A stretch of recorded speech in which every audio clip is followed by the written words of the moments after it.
So this is my first origami book that this is just a starting point. So it opens like this. My origami books have secret compartments. And in these secret compartments, there will be origami, pop-up origami, kinetic origami, unit origami.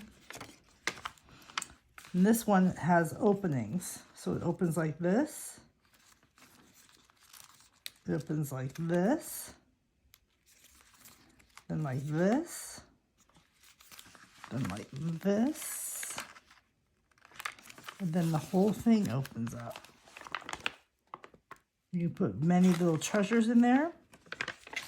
And you can close it back up again. And this has a secret compartment again in the back. And this will all be bound. So this is a journaling origami book, so you can color it you can do whatever you want to it. Thank you.